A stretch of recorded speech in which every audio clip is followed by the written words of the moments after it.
Le papillon de nuit. That's moth in French. Because Quinn's got a book where it translates French for being le papillon. That's a long way of saying moth. Le papillon de nuit. It's the only one I know. It's butterfly of the night. Anyway, everyone, welcome to episode 15 of the Fate. Hold on, is that your actual intro? We're not going to keep all that in. We'll just get rid of that. Why not? Because you sound like you're looking forward to finishing the podcast as you're starting it. I do it now just because he's in here. Welcome to episode 15 of the Fate Marketer. Nick's back. Again. I think I'm on this full time.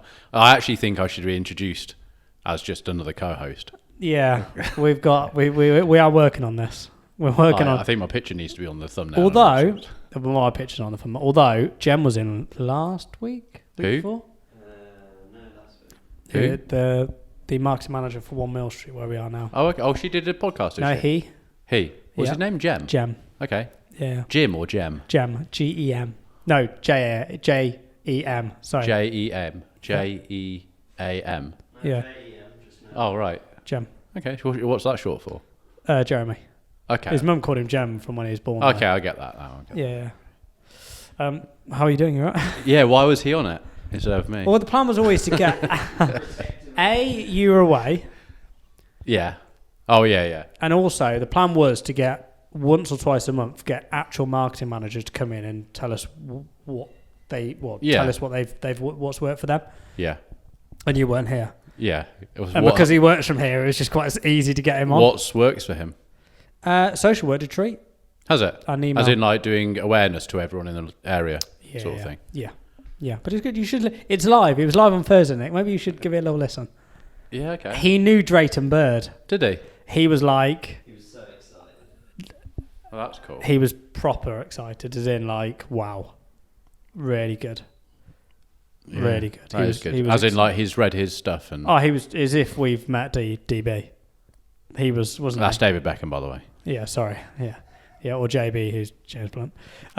Or Justin Timberlake. Yeah. No, it's not. It's not. That's no. JT. Yeah, he was really shocked. Like, when I was saying that we went out for food with him, Oh, yeah. couldn't believe it. So just so everyone knows, if you're into any type of marketing and you've done any copywriting and read a book, you'll probably know the name David Ogilvy, who is basically the biggest guy in copywriting, who's obviously no longer with us, but he's behind some of the biggest campaigns. But Drayton Bird, who we know, sold his first... He was the first UK agency that he bought out, and then they worked together. So Drayton Bird, in his 80s now, still a copywriter, still talks around the world. Yeah, he's the king of copywriting, isn't he? For the UK. Who's still alive, yeah. Yeah, he's an absolute king. Yes, we had Jem on. And since you've been away... New microphones. We've upgraded the microphones. Yeah. Because we had an issue with 2 episodes, which we need to re-record, actually, because it was about the cereals. Surreal. Yeah. So what we're going to do though is we're going to next week we'll film the 2 episodes, record the 2 episodes that we missed, or that we couldn't put out, and then the week after I'm going to go spend £24 on 4 boxes of cereal, and you're going to try them because Jake sent me one of their social media ads, not even knowing that we talked about it. He saw it and thought I'd be interested in it, so he forwarded me the advert, yeah. Or he thought it was a cool ad. Either way, okay. I got it. That's good. But anyway, we digress. So what's today about then, James? Today, Nick, we're going to be... exciting. This is massively exciting, Nick. Today we're going to be discussing why you shouldn't be afraid to use comedy in your marketing campaigns. Do we think that people are afraid to use comedy? Do you think they don't think they're going to get taken seriously enough? And that it's going to devalue the brand? Because what I love about small businesses is that... Ooh, have I just pressed something? Is that still working? Yeah. What I love about small businesses, sarcasm in my voice, is how none of them want to tarnish their brand because they've got such massive brands because they're small businesses. No, but do you know what I mean though? It's like us. It's like no one's going to know. It comes down to the whole okay, like me as a YouTuber, we've been talking today about my YouTube channel because it's just dire. YouTuber Nick. And needs KSI, to be. Nick Boddington. yeah. But he'll be boxing Tommy Fury next. A lot of people have gone. A lot of people have gone. Oh, I'm not doing that because of I don't. How could it improve my brand because it won't be on point or it won't be the best. I haven't got the best cameras. Same with podcasting. I still haven't done an episode yet where I'm not using Zoom to film my episode as a podcast and to go on YouTube. And it's been going for 2 years. So what I'm saying about the comedy is that, a long way around to it is, but if I'm funny and we're not a funny brand, are people going to take us seriously, or is it going to... Comedy's hard because it's subjective. So we'll all have a differing opinion on what's funny and what's not funny. We're not asking to be Ricky Gervais, are we? No, we're not. No, we're not. Although there are some people on LinkedIn who... Oh, well, there's the good example. So that guy you always push to me. What's his name? And this isn't us going off. I know we like to talk about lots of stuff. This is us actually staying on topic.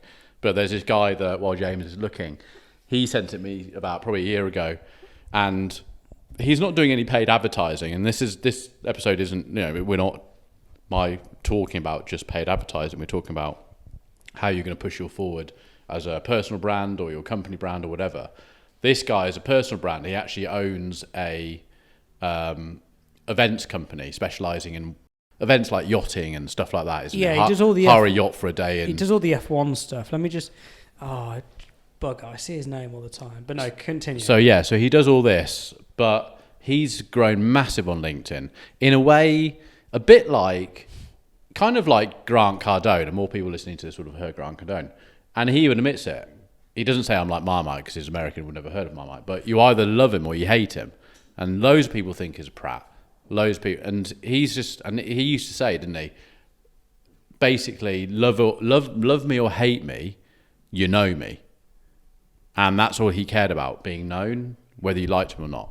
And in a way, this guy that you're looking for is kind of going through for the same thing. So he's always doing his videos. A lot of the time, he's at the F1 events or at these yachting events and all that sort of stuff. But he's on purpose saying things that are funny if you've got his sense of humour. Yeah. And if you haven't got his sense I would say more of his comments, and they're in the hundreds, aren't they, are who do you think you are, you fat, blah, blah, blah. Aren't they? Yeah, so his name's James Clutterbuck. I don't know if that's a false Even name. a real name. I'm going to have to look at that. The guy is a genius. Yeah. The guy is an absolute legend. Yeah. The content he puts out on LinkedIn, and it's all just... I don't really know how to describe it, really. It's... Well, it's rude, isn't it? It's rude and disrespectful. It's really disrespectful. His market is people that have got money, right? Because if you're going to go to an F1 event at Monaco Grand Prix or whatever it may be, he's like, right, you're going to have to spend, say... And to be actually, in all honesty, when you look at his cost, you're thinking, that's not loads, it's still a lot of money, right? But let's say it's £1,500 to go to one of the Grand Prix. And it's like... But you're being full hospitality. Actually, by the time you go to the F1 yourself, you're not far off the same cost. So to go with him as in a VIP experience would make sense. So his market here are people that have got money. I would say, and I'm just sort of guessing here, white, over 40s business owners, right? But he plays on that on LinkedIn. And the comments he gets, and obviously this is all just in jest, but he'll say to, someone needs to book a trip this week because my head sales guy, Paul, I think his name, can't feed his kids. Yeah. I think that's funny because clearly it's a joke. Yeah. Clearly, Paul can feed his kids this week. It's a joke. Yeah. But the comments he gets on some of it. I know, it's all. On the post. So he's taken it. It works for him. He doesn't care. He's a big enough guy to take the crap that comes with it. But I know a lot of people listening to this aren't going to go down that route at all. Yeah, they're just not going to go down that route. So it's, how do you bring comedy into something? I think, do you not think it also it's the product or service you've got. You know, how do you, let's say you sell kitchens or marble worktops. How do you bring comedy into that apart from a kid at that? Well, you could have a marble head height and cracks his head open, and but that's not even funny. No, that's not funny, Nick. No, that's dark. That's dark humour. I was trying to think of how that could be made funny. Yeah, Nick doesn't sit in the studio. You could have like, you know, when the kids go to bed, you know, you.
Yeah, But they're oblivious to it. And then the other one is using the smell, using fart poison. Yeah, it was. I'd have to eau de toilette. No, I can't remember the name, but yeah, it was basically we created a scent which just smelled like nappies. Which is basically fart liquid, isn't it? That you used to buy as practical. Yeah, but I've been trying to find actually because I was struggling, wasn't I? But yeah, so it was that, and they loved it. You know, because viral, you could use content. You know, hoping to get that on street stuff as well, so you start getting some virality around that. But that was comical. You know, the reactions you would get from people on the street, especially just, you know, maybe the perfume going, Jesus Christ, what yeah, what was the case? What was the sketch going to be of the perfume? It was just get people's reactions going, would you like to try a new perfume out for single parents? And it was called Eau de... yeah. Oh, okay. And they're going to smell it and go, oh my, that's disgusting. Basically, yeah. But obviously they're not going to. They're going to be like, you know, yeah, it'd been good. It'd been good content. But like I said, that's for our next stuff. But that's comical. Yeah, but I think the fact of the matter is of this subject is, I think from a social media point of view, whether it's LinkedIn, whether it's organic, TikTok, whatever it is, you've got the name of the game with all of this is to stop the scroll. You've got to, yes, you've got headlines to rely on, you've got text, but at the end of the day, it's the image or the video that is going to stop. And I say image and video because I think so many people now are just like video. We're still on paid advertising, see what images work just as well as videos. I brought that up actually with someone the other day. I mean, yeah, TikTok, we're not sticking a static on it, but on Meta, a place like that, they work just as well. So that's why I'm saying that.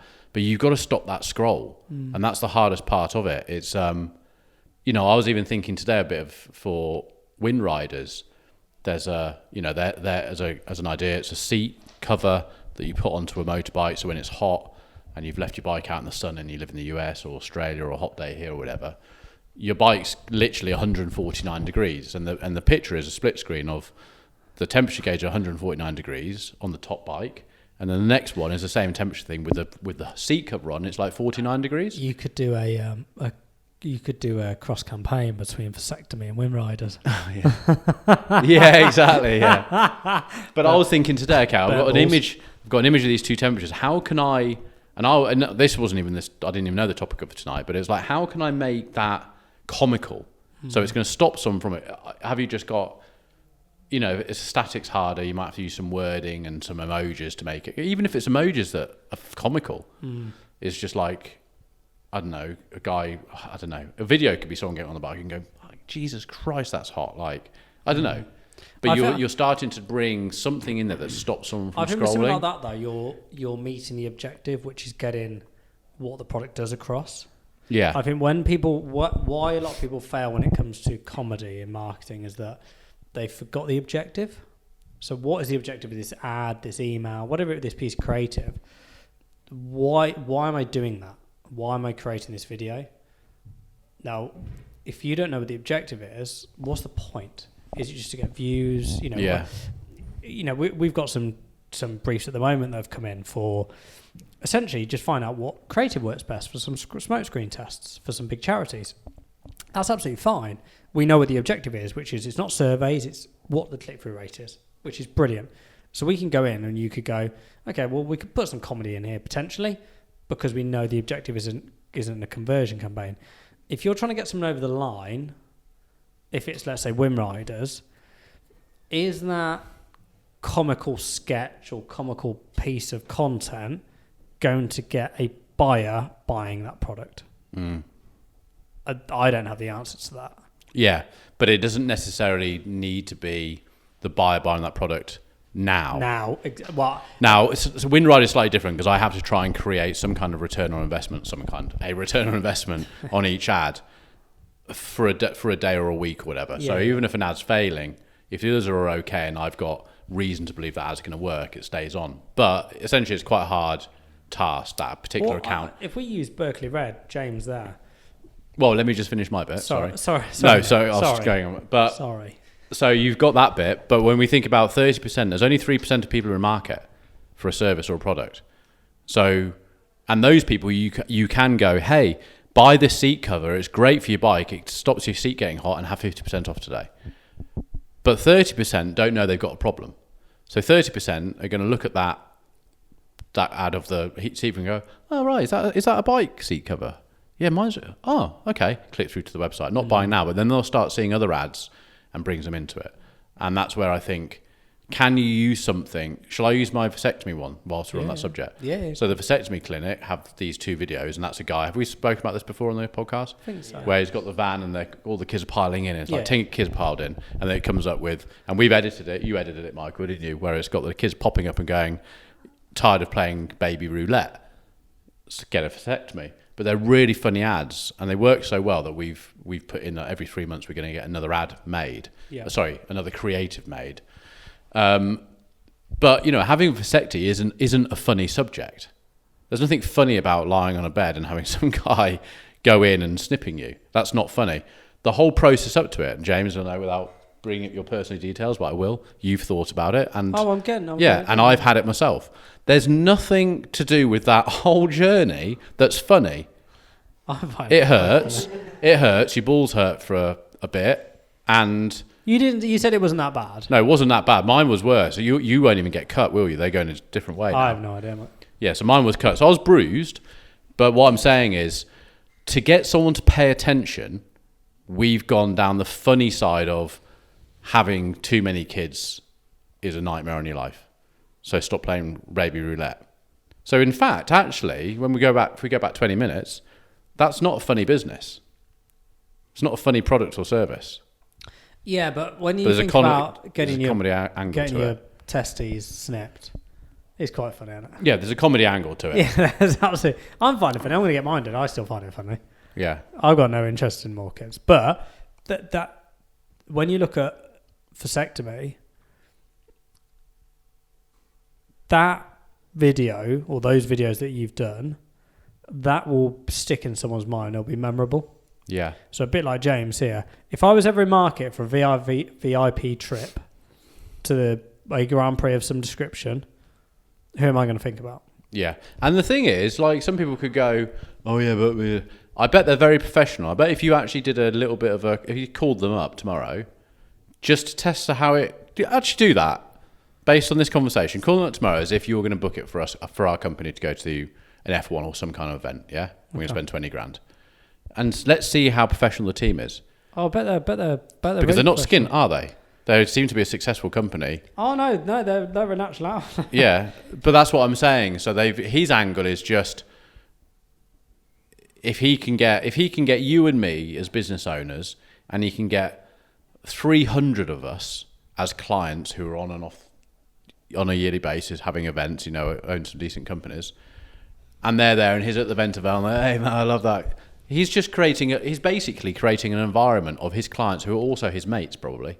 A lot of them. Yeah, the guy is an absolute genius. Because I think we'd have a better day knowing that he might be there as the owner, having the crack with us in the box. Well, as long as what he's doing on social media is him. Like, is that actually his true personality? Right, I think that goes a little bit into what you were saying earlier, which is around, does it fit the business? Because let's say you're a solicitor firm, right? And there are some solicitor firms out there, or accountancy firms, practices, which I wouldn't say are fun, but they've got an edge to them, yeah? Like our accountant, they've got a bit of an edge, X, Y, Z. If they had marketed to me in a fun, silly, exciting way, and then we went and met them and it was like our old accountant, I wouldn't be fucking happy. No. I'd be pissed off. Yeah. Click. Yeah. How was the cruise then? Yeah. No, exactly. You'd be like, this wasn't what I was expecting. So you've got to follow up on it. Yeah, you've got to follow it. So like with the vasectomy clinic, Jeff's a great guy, but they're professional. But at the same time, they're Aussies and they're going to have a bit of banter if they want a bit of banter. I mean, it sounds like he doesn't really get to speak to them much. They're in and out. No. Well, it's just not much conversation. Deep, isn't it? So. Literally balls deep.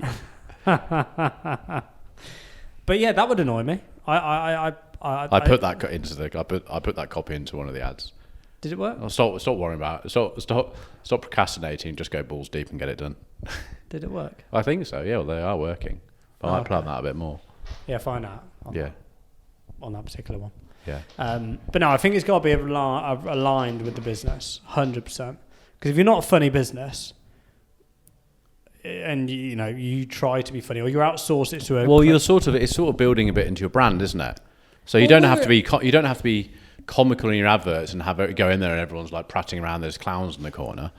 It just needs to be a fun, a nice business you want to do work with, and everyone's got a nice personality. I think we're a good example with this, really. Yeah. Like our podcast, we do this once a week. But we're no different if you go to our marketing push and meet us. No, we're no different. But we're not like, we're not out there, are we? No. I would say we're just normal people. We have serious days in the office when it needs to be, but everyone has fun and... Well, no, but I would say we're serious. We're a serious outfit. If you look at... we know we are, but we're nice to be in. If everyone came and sat with our guys, it's like we have banter, don't we? We have good crack. We're just a nice people to sit down and have a drink with. But that comes down to the fact that, do you think maybe the way we think of advertising in that way is the fact that because we are as we are as a company, which is our culture, which I think is important, that sort of stems through to our own advertising, your LinkedIn posts and the things that we do. Yeah. And possibly to the way we think about our clients' advertising. We want to make it fun for our clients. We want to enjoy working with our clients and all that sort of stuff. See what I mean? I would say so. We've never thought about it like that, but maybe... No, there's a level, when especially when I'm posting on LinkedIn, the comments I get from our clients are good. And to be fair, we've never had any negative. Even the comments we had from one client, it was just, I can't remember what they said about, what was it around? Moaning about budgets. Clients have too small budgets. And it was out of context, so there's an FYI on that one. But even they were just it was quite comical what they said. They're just making a joke out of it. Mm. People that, watch it, you look at your podcast. The people that listen to you about Facebook ads and they come to become a client of the ads clinic or actually come on and become a client of Let's on Social, they're all good people, aren't they? Yeah. But we are from the way I speak on my podcast, that personality comes out in working with me directly and working with the agency, doesn't it?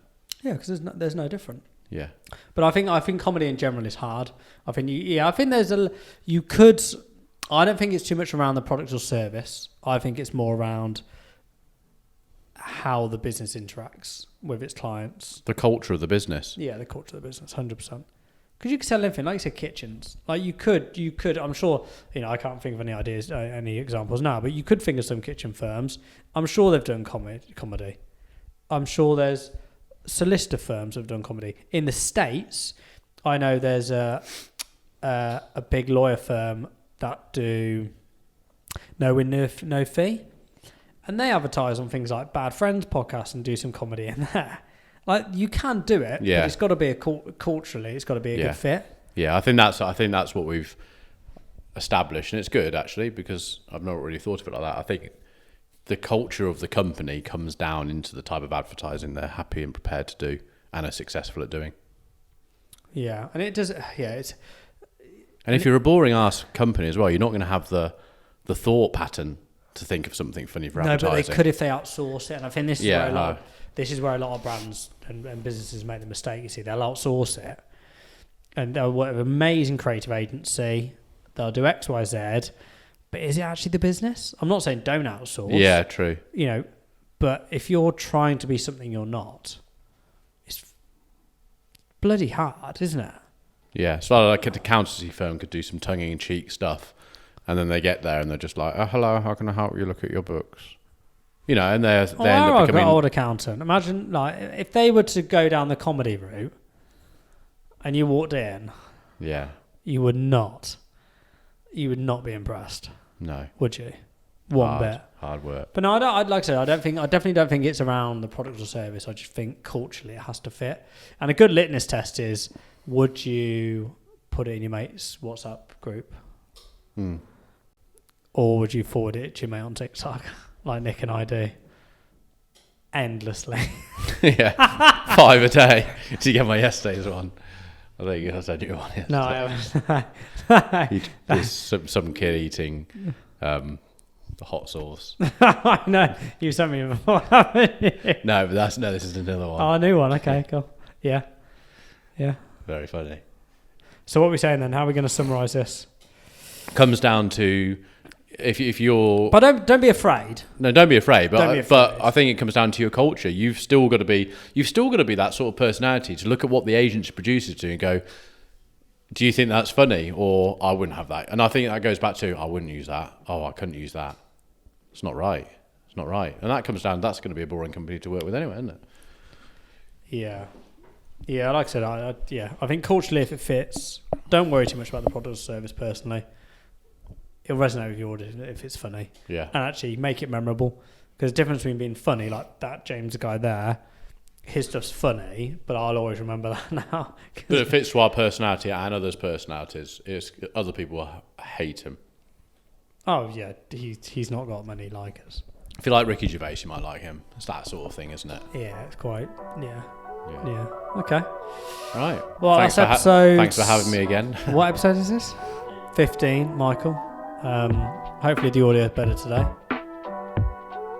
As I look across to Michael, I want to stab him in the front after the last episode.